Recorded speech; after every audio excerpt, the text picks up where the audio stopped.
अगवानियों ने जब बारात देखी तो हृदय आनंद में मग्न हो गया, शरीर रोमांच से भर गया।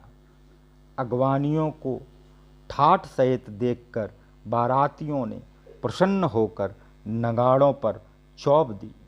प्रसन्नता से आपस में मिलने के लिए कुछ लोग बागडोली कर दौड़ चले और ऐसे मिले मानो आनंद के दो समुद्र अपनी मर्यादा छोड़कर मिलते हों। अप्सराएं फूल बरसाने और गाने लगे और देवता प्रसन्न होकर नगाड़े बजाने लगे। अगवानियों ने सब वस्तुएं राजा दशरथ के आगे रखीं और बहुत स्नेह से विनती की। राजा ने प्रेम सहित सब वस्तुएं ले लीं और बख्शीश में याचकों को दे दी।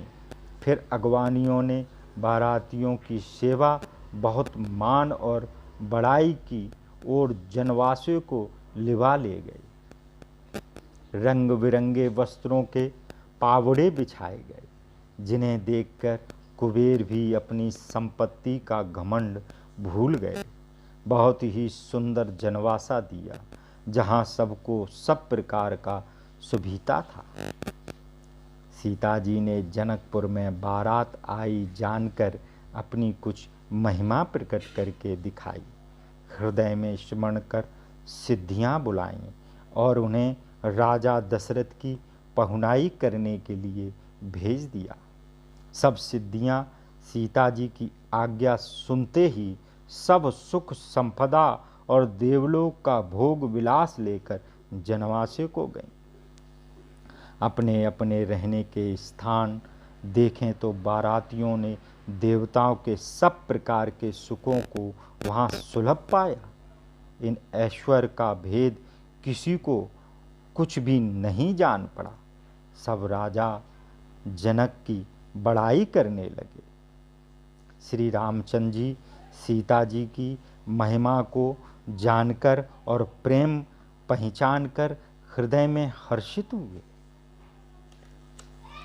पिताजी का आगमन सुनते ही दोनों भाई के हृदय में महान आनंद समाता न था। पिताजी को देखने के लिए मन में बड़ी लालसा थी, परंतु गुरु से संकोच बस कह नहीं सकते थे। विश्वामित्र जी ने जब बड़ी नम्रता देखी तब उनके हृदय में संतोष हुआ। प्रसन्न होकर दोनों भाइयों को छाती से लगाया। शरीर पुलकित हो गया और नेत्रों में जल भर आया। फिर जहाँ जनवासे में दशरथ जी थे वहाँ ऐसे चले मानो सरोवर प्यासे को लक्ष्य करके चला हो। जब राजा दशरथ जी ने मुनि को दोनों पुत्रों सहित आते देखा तब प्रसन्न होकर उठे और सुख समुद्र में मानो थासी लेते हुए चले। मुनि को राजा ने दंडवत की और बार बार चरण रेणु सिर पर धरी। विश्वामित्र जी ने राजा को हृदय से लगा लिया और आशीर्वाद देकर कुशल क्षेम पूछी। फिर दोनों भाइयों को दंडवत करते हुए देखकर राजा के मन में सुख नहीं समाया। पुत्रों को हृदय से लगाकर कठिन दुख मिटाया, मानो मरे हुए शरीर में प्राण आ गया हो। फिर वशिष्ठ जी के चरणों में दोनों भाइयों ने प्रणाम किया। मुनिवर ने प्रेम में मग्न होकर उन्हें छाती से लगाया। दोनों भाइयों ने ब्राह्मण समूह को प्रणाम किया और उनसे मन भाया आशीर्वाद पाया। भरत जी ने शत्रुघ्न सहित प्रणाम किया। राम जी ने उठकर छाती से लगा लिया।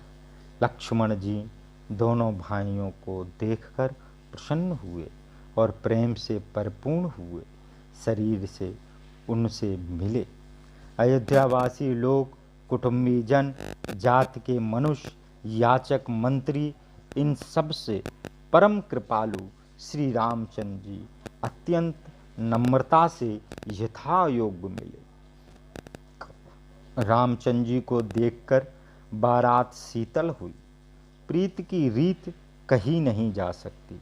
राजा के निकट बैठे चारों पुत्र ऐसे शोभायमान हो रहे हैं मानो धर्म, अर्थ, काम और मोक्ष शरीर धारण किए हो।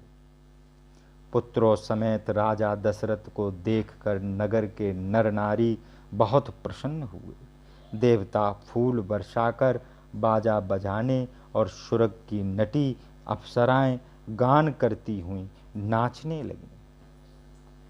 सतानंद जी, ब्राह्मण, मंत्रीगण, मागध, सूत, पंडित और भाट बारात समेत राजा का सम्मान कर आज्ञा पाकर लौट चले।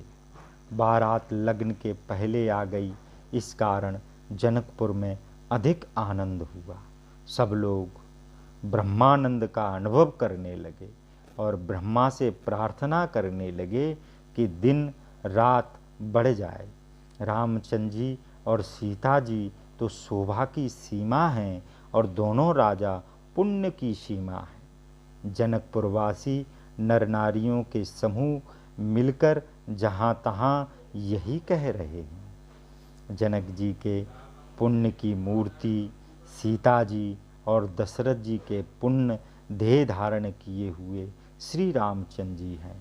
इनके समान किसी ने शिव जी की आराधना नहीं की है और न किसी ने इनके समान फल ही पाए। इनके समान संसार में न कोई हुआ